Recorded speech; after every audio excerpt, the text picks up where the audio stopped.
우리는 칼 대신 십자가로 세상을 살아가도록 부르심을 받은 하나님의 군대입니다. 군인으로서 우리에게 무장할 무기를 칼이 아니라 십자가로 이루도록 하신 하나님의 뜻이 있습니다. 제가 개인적으로 가장 좋아하는 성경의 장소를 말하라고 하면 저는 언제나 겟세마네 동산을 꼽습니다. 겟세마네 동산은 제 개인의 삶에 있어서 신앙의 정체성을 명확하게 해주고 하나님의 뜻, 하나님의 계획 가운데 제 인생을 놓도록, 그리고 하나님의 뜻대로 살아가도록 저를 격려하는, 또 저를 바로잡는 은혜의 장소입니다. 최소한 아멘교회 다니시면 여러분들도 오늘 말씀을 들으시고 마음에 감동이 되신다면 성경에서 여러분들이 가장 사모하는 장소가 어디냐고 물으면 겟세마네 동산이라고 말할 수 있었으면 좋겠습니다. 그만큼 겟세마네 동산은 인간된 우리의 삶에 가장 은혜롭고 복된 하나님이 정한 장소입니다. 오늘은 겟세마네에 대한 그곳이 가지고 있는 찬란한 아름다움과 영적인 축복, 이것에 대한 교훈을 짧은 시간이지만 여러분들과 함께 나누도록 하겠습니다. 마태복음 26장에 보면 예수님의 마지막 행적이 기록이 되어져 있습니다. 시간 순서대로 나열을 하면 그렇습니다. 예루살렘에 호산나 다윗의 자손이여 찬송하리로다 라고 하는 그런 나귀를 타고 입성하신 사건 이후로 예수님께서는 성전을 오가면서 며칠의 시간을 보냈습니다. 그리고 우리 시간으로 목요일쯤 되는 저녁에 예수님은 제자들을 시켜서 성찬을 준비하게 하시고, 그리고 친히 준비하신 대야의 물을 뜨고 제자들이 발을 씻기는 일들을 하셨습니다. 세족식과 성만찬은 그래서 기독교의 아주 중요한 전통으로 지켜지고, 특별히 오늘 우리가 성찬 예식을 하는 이유도 그렇습니다.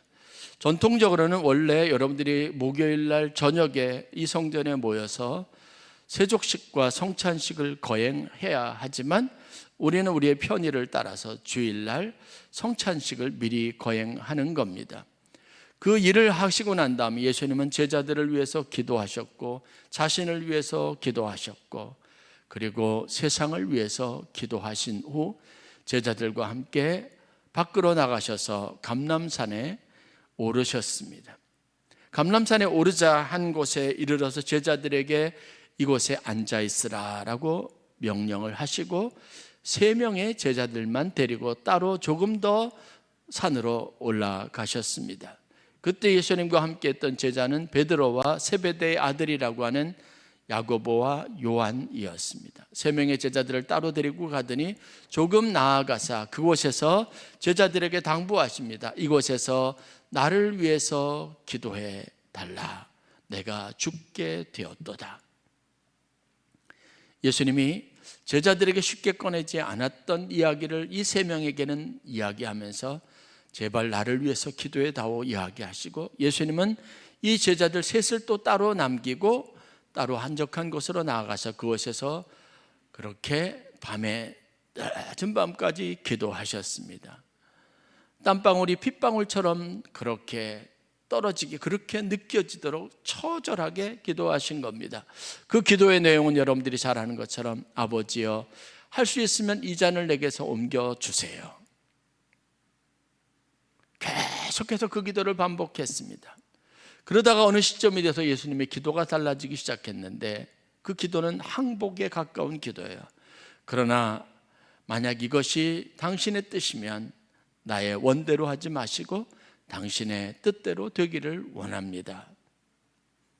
이 이야기를 마침과 동시에 갑자기 저 밑에 횃불을 든 무리들이 동산으로 올라오는 소란스러운 소리가 들리기 시작하고 옥신각신하는 소리도 들립니다. 눈앞에 보니까 가룟 유다가 앞장서서 산헤드린 공의회에 이미 중요한 산헤드린 공의원들을 다 모아놓고 대제사장도 그곳에 모여있는 상태로 그들이 작당해서 가룟 유다의 편에 병사들과 자기들의 시종들을 보내서 예수를 잡아오게 한 겁니다. 마침 가룟 유다는 몰래 예수님의 제자들의 무리에 있다가 빠져나와서 이 사람들을 데리고 예수님이 계신 정확한 장소로 이 사람들을 데리고 가서 예수님 체포조를 운영하게 된 겁니다. 완벽한 계획이고 그리고 그 계획이 이루어지는 듯 싶습니다. 갑자기 닥친 이런 상황들, 소요 속에서 사람들은 앞다투어서 제자들은 특별히 예수님을 보호하려고 합니다. 그리고 베드로는 이 사람들이 예수를 잡으려고 덤벼들자 그 대제사장의 종 가운데 한 사람이 제사장들 병사들이 가지고 있던 칼을 빼내서 휘둘러대기 시작합니다. 가까이 오지 못하도록 막기 시작합니다. 휘두르는 그 칼에 대제사장의 종이었던 말고라고 하는 사람이 귀가 잘렸다라고 기록이 되어져 있습니다. 자, 이 이야기가 오늘 우리가 성경에 읽은 본문 중에 그대로 기록이 되어져 있습니다. 그런데 예수님께서 갑자기 베드로에게 제자들에게 자기를 보호하려고 나선 제자들을 말리시고 만류하시면서 베드로야, 내 손에 쥔 칼을 도로 칼집에 꽂으라. 베드로야, 내 칼을 도로 칼집에 꽂으라 라고 말씀하십니다. 그리고 이어서 이렇게 말합니다. 칼을 가지는 자는 다 칼로 망하느니라. 이어지는 예수님의 설명이 있습니다.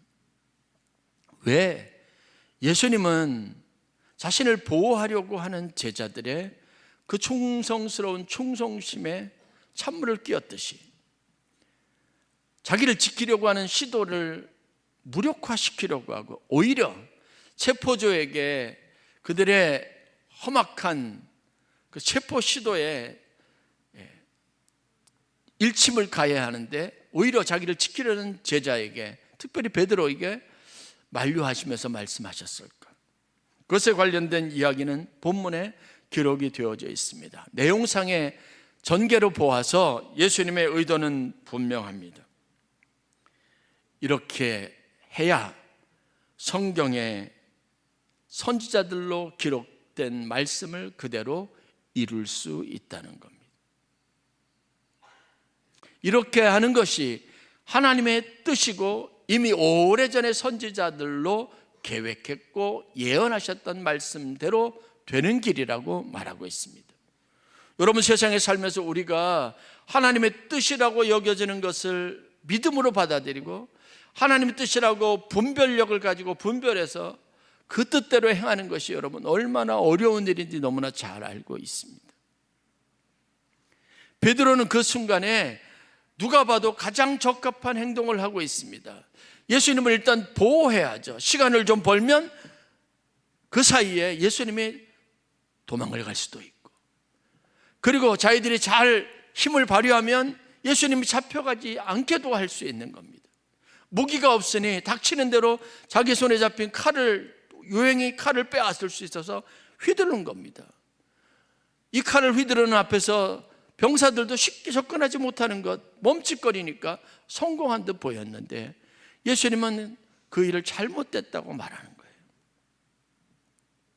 여러분, 우리가 하나님 앞에 서운한 감정을 가질 때가 참 많아요. 나는 하나님의 뜻이라고 믿고 내가 이전까지 해오던 신앙생활이나 방식대로 그것의 기준에서 나는 지금 잘하고 있다고 생각하는데 하나님이 아니라고 말하고 내가 하려고 하는 시도, 내가 한 선택에 대해서 잘못됐다고 나무라거나 꾸짖는 경우들을 경험할 때가 있습니다.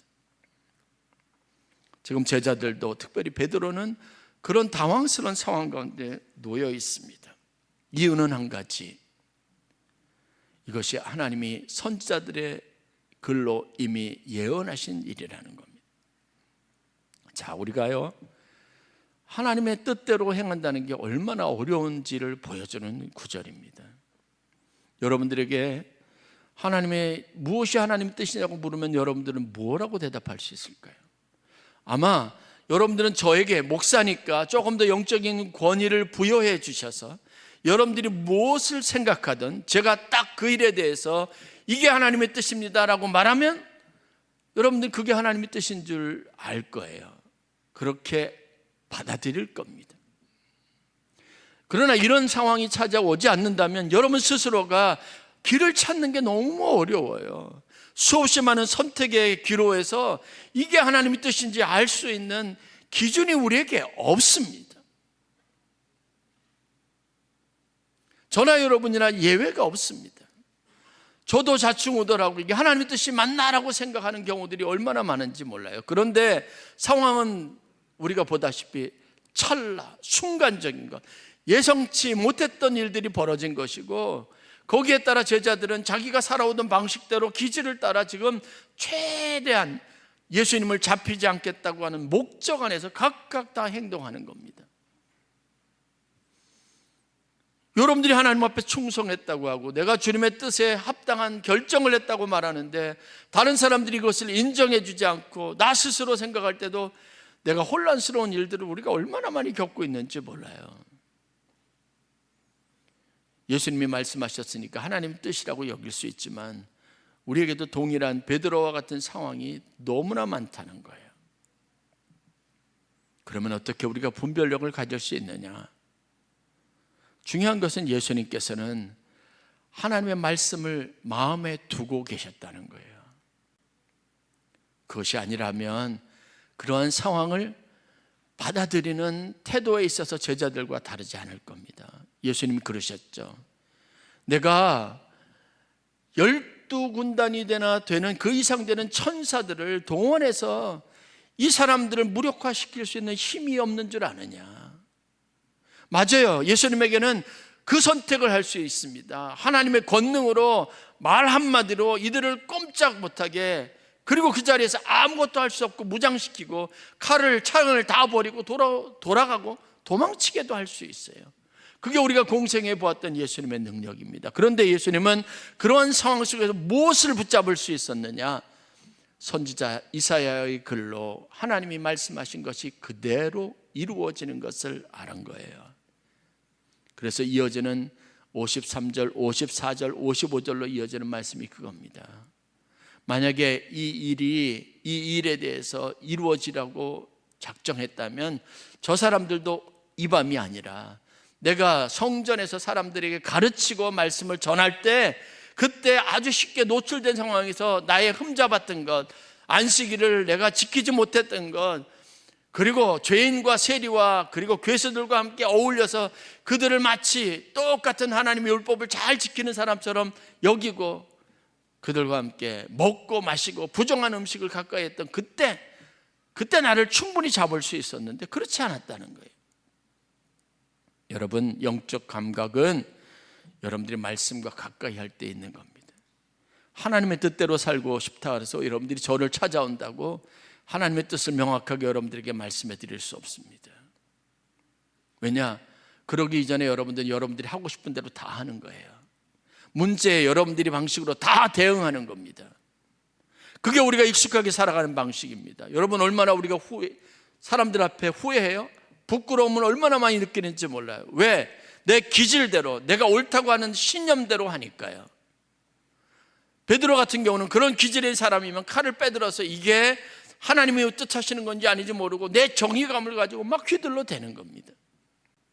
지금 우리가 세상에 정의라고 말하는데 그래서 무차별적으로 폭격하고 또 그 사람은 무차별적으로 사람들을, 시위에 나온 사람들, 정치를 바로 해달라고 하는 사람들을 무차별적으로 진압하고 죽였던 그 흉악한 사람들, 그 사람을 우리가 정의로 심판대에 세우겠다고 하는 또 다른 사람들의 정의가 충돌해서 얼마나 많은 사람들이 지금 고통을 당하고 있어요.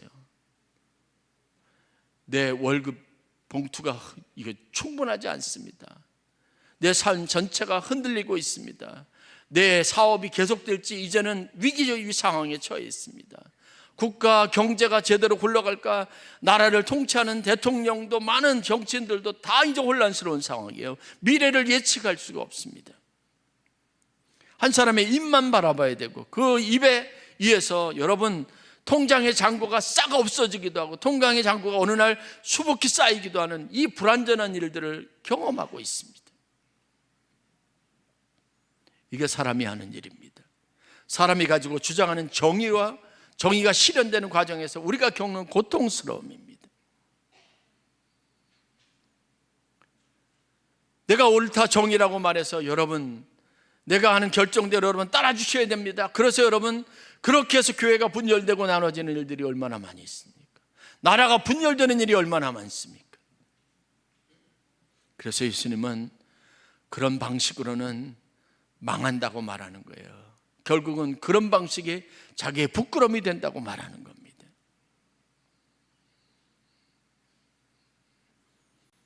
그러면 우리가 하나님의 뜻을 따라야 하는데 어떻게 하나님의 뜻을 알 수 있어요? 여러분들 매일같이 깨어있지 않으면, 여러분의 손에 성경이 들려있지 않으면, 내가 가장 최근에 들었던 하나님의 말씀이 여러분의 뇌리 속에, 기억 속에 새겨져 있지 않으면, 하나님이 여러분들이 시적절하게 그때 똑같은 유사한 상황의 성경의 이야기들을 여러분들에게 떠올려 주시지 않으면 여러분들은 하나님의 뜻, 성경의 말씀을 응하는 것, 성경 그대로 되는 일이 여러분의 삶 속에 경험되지 않는다는 사실을 알아야 합니다. 그렇게 되면 우리가 할 수 있는 결론이 뭐냐? 오늘 성경 말씀 맨 마지막 56절에 기록되어져 있는 거예요. 이에 제자들이 다 예수를 버리고 도망하니라. 무슨 문제가 있습니까? 예수님은 옳은 일을 하고 주님이 하나님의 뜻이라고 말하는데 제자들은 동의가 안 돼요. 그래서 어떻게 해요? 그러면 당신 마음대로 하세요. 당신이 원하는 대로 하시죠. 그리고 예수를 버려두고 다 도망갔다는 겁니다. 이게 우리의 모습이 될 수 있어요. 신앙생활 5, 60년, 70년 했는데 내가 바라던 대로 되지 않네. 그리고 하나님은 다른 거, 하나님의 계획이 있다고 말하네. 그러니 이제 뭐 나 알아서 하세요. 나는 이제 더 이상 당신의 말 순종하지 않겠어요 하는 것과 동일한 겁니다. 관심 끊는 거죠. 목사님 마음대로 하세요. 나 더 이상 이제 동의하지 않아요. 똑같은 상황이 벌어지는 거예요. 그러면 우리가 다 함께 따라야 될 목표점이 어디 있으며, 우리가 함께 다 함께 무릎 꿇고 순종해야 될 하나님의 뜻이 어디 있어요? 교회가 분열되고 나누어지고 여러분들의 마음이 나누어지고 분열되는 모든 것의 원인 안에는 이와 똑같은 문제가 있는 겁니다. 내 뜻과 그것과 다른 사람들의 뜻이 여전히 충돌되는 상황에서 우리는 칼을 휘둘러대기도 하고 나름대로 비겁해지기도 하고 캐샤라사라 나도 모르겠다고 포기하는 상황도 있고 모른 척 눈 감아버리는 일도 있는 거예요. 하나님의 뜻은 분명하다고 여겨지고 하나님의 뜻은 여전히 존재하는데 그 안에 혼란스러운 우리의 모습만 있습니다. 십자가를 지는 삶이 여러분 어렵고 힘든 일인 건 분명합니다. 왜냐하면 자기 희생이 따라야 되니까. 나를 죽이는 게 십자가를 지는 첫 번째 과정이니까. 그런데 그 십자가는 내가 선택하는 게 아니라 하나님이 내게 맡겨주시는 거라는 특징이 있습니다. 아버지 나를 따라오려거든 자기를 부인하고 내 십자가를 지고 따라오라고 했습니다. 나의 십자가가 아니라 주님의 십자가를 지라고 따른 거예요. 하나님의 뜻을 이루기 위해서, 하나님이 정하신 목적을 이루기 위해서 그분이 우리에게 맡겨주신 것에 순종하라는 것이지, 여러분 무조건적으로 내가 양보해야 이거만 아닌 게 아니라는 거예요. 제일 중요한 것은 항상 겟세마네 동산에서 가장 중요한 주제는 예수님이 기도했던 것처럼, 그 과정에서 예수님이 그대로 보여줬던 것처럼, 나는 내 계획과 생각이 다 있지만 마침내 그것이 하나님의 뜻이라면, 하나님 뜻이 여기에 있다면, 그러면 내 원대로 내 뜻대로 마시고 하나님의 뜻대로 내가 따르겠습니다 라고 선언하는 게 십자가를 지는 겁니다. 그래서 예수님은 성경의 말씀, 이사야에 인용됐던 하나님의 뜻이 지금 상황 그대로 되어진다는 것을 알아서 베드로에게 내 칼을 도로 칼집에 꽂으라 라고 말했던 겁니다. 그보다 더 중요한 게 있는데 여러분 아십니까? 사람의 마음은 절대로 강제될 수 없다는 특징이 있습니다. 하나님은 사람을 만드시고 지으신 분이고, 사람이 생각하고 사람이 느끼는 모든 감정적인 요소는 하나님이 자신의 본성을 우리에게 생명을 불어넣어 주셔서 우리가 갖게 된 축복입니다. 그러면 사람에 대해서 가장 잘 아시는 분이 하나님이시죠. 그래서 하나님은 사람을 다루시는 방식에 있어서 강제력이나 물리력을 동원하지 않으셨습니다. 어떻게 해야 우리의 마음을 얻을 수 있는지 하나님이 너무 잘 아시는 거예요. 하나님은 그래서 감동하시고 감화력을 사용하십니다. 여러분, 물질로 사람의 마음을 살 수 없습니다. 한 사람이 존경심을 내가 얻기 위해서 여러분들이 가지고 있는 권위로 명령할 수 없습니다. 그건 누구도 할 수 없고 오롯이 여러분의 것이어서 여러분의 마음이 움직여지고 여러분의 마음에서 존경심이 우러나야 하나님을 향한 존경도, 하나님을 향한 사랑도 가능해지고 내가 돌이킬 수 있는 그 출발점도 가질 수 있는 거예요. 그래서 하나님은 우리의 마음을 얻으시기 위해서 자신이 우리를 얼마나 아끼고 사랑하는지, 내가 너에 대한 걱정과 염려가 어느 정도인지를 항상 보여주십니다. 그게 십자가의 사랑입니다. 예수님이 우리에게 십자가를 지라는 것은 여러분들이 명령하라는 게 아닙니다. 여러분들이 애쓰고 힘써서 참고 견디라고 하는 게 아닙니다. 하나님의 뜻을 깨달아서 이게 하나님의 뜻이라는 사실에 내가 순종해서 하나님이 원하시는 그 일을 이루기 위해서 나도 그 일에 협력하고 동참하는 결단이 십자가를 지는 겁니다. 여러분들이 목사의 뜻에 순종한다고 말하면 그걸 내가 목사가 십자가라고 요구했다고 그래서 여러분들이 한다면 자존심 상해서 그 결정을 철회하는 건 너무 쉬운 일이에요. 그러나 저도 여러분도 주장하지 못하는 게 한 가지가 있는데 하나님의 뜻입니다. 거기에는 우리가 다 무릎을 꿇는 거예요. 빌립보서 여러분들이 잘 아는 말씀이에요. 예수 그리스도께서 근본 하나님과 본체시지만 그러나 스스로 하나님과 내가 동일하다고 주장하지 않았습니다. 오히려 종의 형체를 가지사 사람들보다 자기를 더 낮추셨어요. 그리고 십자가에 달리시니까 사람들이 모든 무릎을 예수 그리스도 이름 앞에 꿇어서 예수님이 우리를 위해서 보내주신 숭고한 사랑에 감동하게 하시고 그 모든 사람들이 예수의 이름을 찬양하게 하신 겁니다.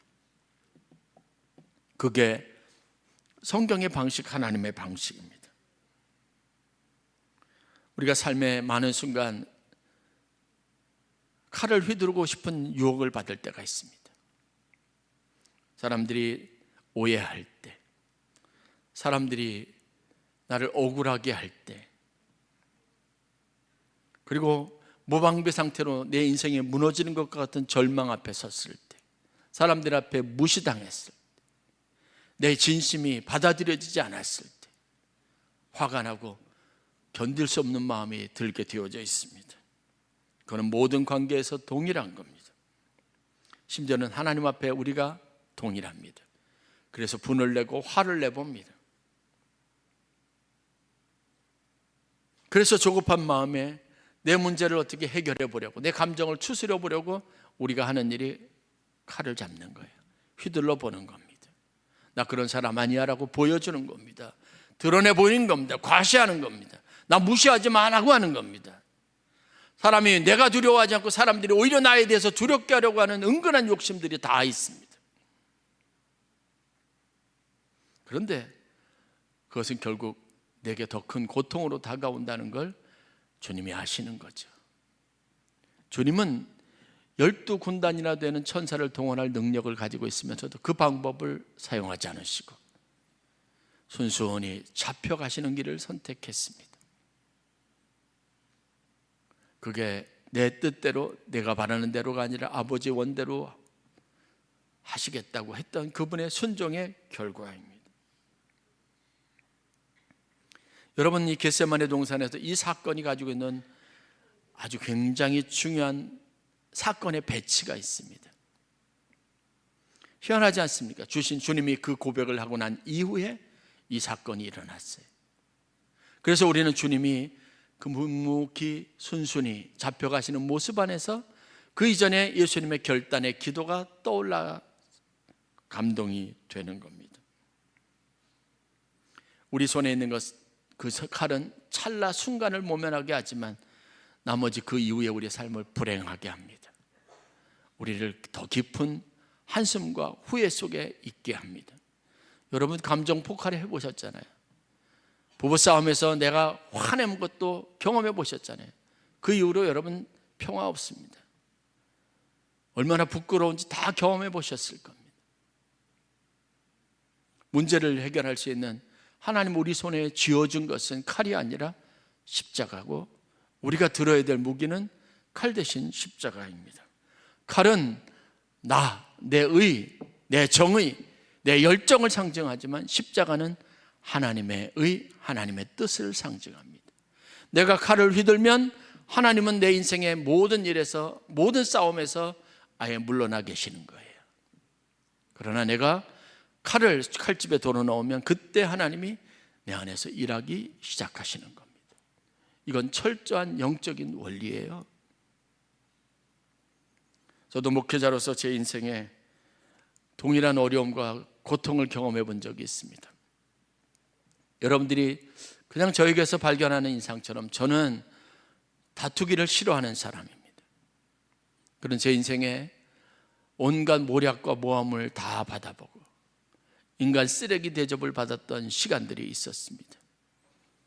저희 교회는 제가 그런 시절을 보냈을 때 그 목도했던 몇 분들이 있습니다. 너무 힘들었습니다. 나는 전혀 그렇지 않은데 사람들이 속닥대면서 이렇게 저렇게 저에 대해서 모욕감을 느끼게 말하는 것도 들었습니다.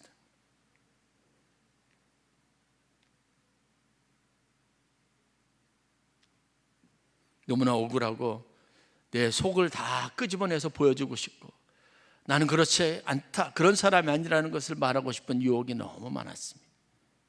일도 손에 잡히지 않고 사람들의 시선이 무섭고 만나는 사람마다 찾아가서라도 이게 사실이라고, 저 사람이 잘못한 거라고, 저 사람이 나를 모함하고 나를 함정에 빠뜨렸다고 말하고 싶고 대변해 주고 싶은 마음이 많았습니다. 그런데 그럴수록 더 수렁에 빠지는 느낌, 마음의 평안은 없고 일도 되지 않고.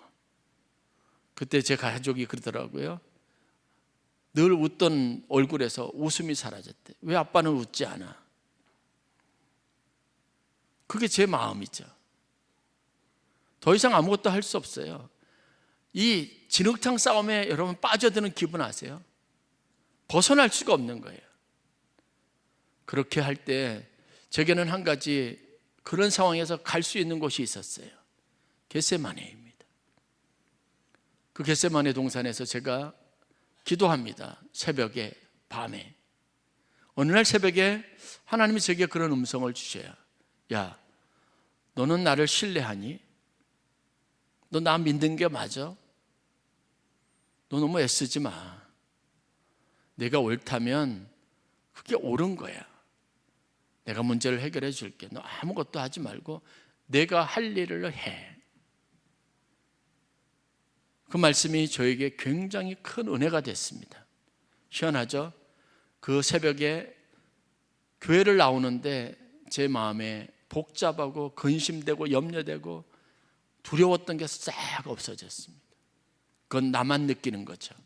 상황이나 사람들은, 나를 대적한 사람들의 마음은 달라진 게 하나도 없지만 저는 평화를 찾았습니다. 그리고 제 일을 할 수 있었습니다. 나머지 문제는 하나님 앞에 맡기는 게 됐습니다. 내 일에 열심을 품었습니다. 그런 모습 안에서 사람들은 무엇이 옳고 그른지를 하나하나 알아가기 시작했고, 여러분 평화를 찾고 교회도 분열되었던 교회가 하나 될 수 있었습니다. 주님이 우리에게 원하시는 가장 중요한 교훈은 바로 여기 있습니다.